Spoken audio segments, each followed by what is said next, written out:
Hello viewers, আসসালামু আলাইকুম। আজকে ফ্রাইডে, তাই সকাল থেকেই রান্নাঘরে রান্নাবাড়ায় ব্যস্ত।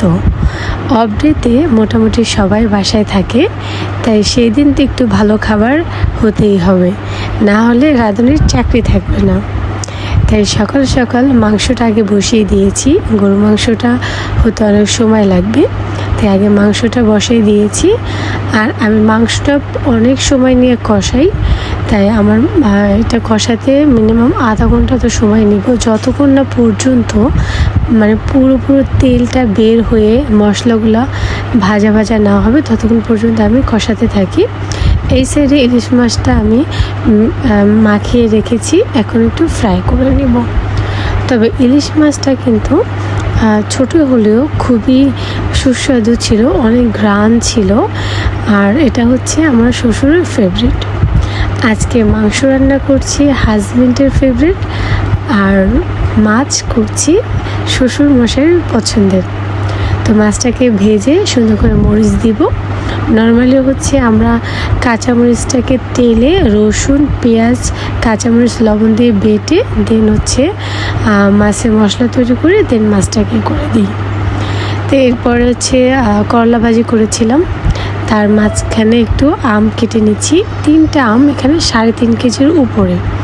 তো আমগুলো একটু কাঁচা কাঁচা টক ছিল, তাই একটু শুকনো মরিচ লবণ দিয়ে সুন্দর করে মেখে সবাইকে দিব। দুপুর টাইমে টক খেতে সবাই মোটামুটি পছন্দ করে, খেতেও দুর্দান্ত হয়েছিল। কালারটা জাস্ট ওয়াও, জিভে নোল আসলে আমার দোষ নেই, বাট খুবই মজা হয়েছিল। যদি এর সাথে একটু কাসুন্দি আর ধনেপাতা বাটা দেওয়া যেত তাহলে আরও বেশি সুস্বাদু হতো, কিন্তু আমার হাতে এত সময় ছিল না, তাই আমি শর্টকাটভাবে এভাবে করে নিয়েছি। তো চলুন, 3টা আম দেখুন ফুল এক বল, তাও হচ্ছিল না। আমি এখন 3টা আম সুন্দর করে একসাথে মেখে এক একজনকে প্লেটে আলাদা আলাদা করে দিয়ে দিব। রান্নার ফাঁকে এই কাজটা করে নিব। আর সব থেকে বড় কাজ আজকে হচ্ছে সাদমান প্রথমবার জুম্বা নামাজ পড়তে যাবে মামার সাথে, ভাইদের সাথে। তাকে একটু রেডি করতে হবে। তো মাছের মরিচটা আমরা যেভাবে দিই, সুন্দর করে যে তেলে মরিচটা টেলে নিব, তারপর রসুন, মরিচ আর পেঁয়াজ দিয়ে বেটে নিব। চাইলে পেঁয়াজটা আলাদা বেটে নিলে বেশি ভালো হয়। তো এখানে আজকে এনেছিল বড় একটা প্রায় 7 কেজি ওজনের একটা পাঙ্গাস। তো তার কিছু গাদারে মাছ ভেজে আমি একটু ভুনা করব। তো এক এক করে মাছগুলোকে আমি সুন্দর করে ভেজে নিব। এত পরিমাণ রিস্ক আপনার পাঙ্গাস মাছ ভাজতে গেলে, প্রচণ্ড তেল ছিটে এবং হাত পা পুড়ে যাওয়ার মতো অবস্থা হয়ে যায়, তাই খুব সাবধান। আর তেলালা মাছ তো ভাজতে যাবেন ঢাকনা দিয়ে ঢেকে দেখুন আমার চুলার আশপাশের অবস্থা তেল ছিটে। আমি তো 10 হাত দূরের থেকে মাছ উল্টাচ্ছি, নাহলে আমার অবস্থা টাইট হয়ে যাবে, খুবই রিস্ক থাকে। আর এই তেলালা মাছটা হচ্ছে আমাদের সুস্মিতা বড়ির জন্য, সে গাদারের মাছ খায় না।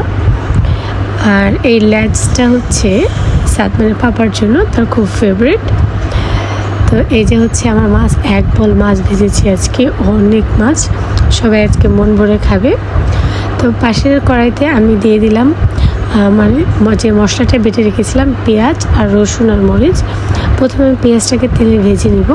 এখানে আমি অল্প পরিমাণ তেল দিয়েছি, কারণ মাছে আমার ওখানে প্রচুর তেল আছে, আর যেহেতু বড় মাছ প্রচুর তেল ছাড়বে, তাই তেলটা একটু কমিয়ে দিয়েছি, যে মাছের তেলটা এখানে অ্যাড করে দিব। তো এই তেলটাতে আমি প্রথমে পেঁয়াজটা ভেজে নিব। পেঁয়াজের যখন ফ্লেভারটা চলে যাবে তখন আমি মরিচ এবং রসুন বাটা দিয়ে দেব। দেখুন মাছের তেলটা আমি দিয়ে দিয়েছিলাম, এটা অফ ক্যামেরায়। তো এখন এই দেখুন পেঁয়াজটাও ভাজা হয়ে গিয়েছে, প্রায় ব্রাউন কালার চলে এসেছে। এই পর্যায়ে আমি এখন দিয়ে দেবো রসুন আর মরিচ বাটা। এটা এত দুর্দান্ত হয় এই মাছটা খেতে। নর্মালি গুঁড়া মরিচ, এখানে চাইলে আপনারা কাঁচা মরিচ না দিয়ে গুঁড়া মরিচটাও অ্যাড করতে পারেন, কিন্তু যাদের গ্যাসের প্রবলেম আছে তারা কাঁচা মরিচটা খাওয়াই বেটার গুঁড়া মরিচের থেকে। যারা ঝাল খেতে চান, ঝাল পছন্দ, ঝাল লাভার, তাদের জন্য। দেখুন এটাকে আমি সুন্দর করে এখন তেলে ভেজে নিব। একদম যখন ভাজা হয়ে যাবে, সুন্দর একটা ফ্লেভার আসে, ওই পর্যায়ে আমি হচ্ছে অল্প কিছু পানি দিয়ে মশলাটাকে আবারও সুন্দর করে কষিয়ে নেব। সবসময় মনে রাখবেন যখন কাঁচা মশলায় অ্যাপ্লাই করবেন তখন আপনি মশলাটা যত কষাবেন মশলার স্বাদ, ঘ্রাণ এবং টেস্ট খুবই সুস্বাদু হবে। তো একটু পানি দিয়ে এই মশলাটাকে আমি সুন্দর করে আবার কষিয়ে নিব। যখন তেল ছেড়ে দিবে তখন আমি পরিমাণ মতো আবারও পানি দিয়ে দিয়েছিলাম। এই পর্যায়ে যখন বলক চলে আসবে আমি এক এক করে সব মাছ দিয়ে নিব। মাছগুলো দেওয়ার পরে আমি ঢাকনা দিয়ে ঢেকে দিব। দেখুন কতগুলো মাছ, আমার এক কুড়ি মাছ হয়েছে। তো আমরা যেহেতু যৌথ ফ্যামিলি, সো আমাদের সব রান্না একটু বেশি বেশি প্রয়োজন, সবাই খুব ভোজন রসিক খেতে পছন্দ করে। দেখুন ফুল বড় এক কুড়ি মাছ, কুড়িটা ভরে গেছে, মাছগুলো ভেঙে যাচ্ছে, তো আমি একটু আলতো হাতে সরিয়ে দিচ্ছি। যখন এই পানিটা একদম শুকিয়ে আসবে, মাছের গায়ে গায়ে লেগে যাবে, তখন আমি চুলাটা অফ করে দেব। আমার রান্না কমপ্লিট। একদম ইজি প্রসেসে এই মাছটা আপনার বাসায় একবার ট্রাই করতে পারেন, দুর্দান্ত লাগে খেতে। এক প্লেট ভাত অনায়াসে ভাজা মাছ দিয়ে খেয়ে ফেলতে পারবেন। তো আজকে আমাদের দিনটা এভাবে কাটলো। সাদমান মাশাআল্লাহ আজকে প্রথমবার নামাজে গিয়েছিল, জুম্মার নামাজ পড়তে ভাইয়ের সাথে, মামার সাথে। খুব মজা করেছে, নামাজ পড়েছে। তো চলুন দেখি এরা কি করছে। নামাজ পড়ে এসে তিনজনই টায়ার্ড, একজন মামা, দুজন ভাই ক্লান্ত হয়ে গিয়েছে। চলুন রান্নাও শেষ, বাচ্চাদেরকে আগে খেতে দিয়ে দিই, তারপরে আমি খেয়ে নেব।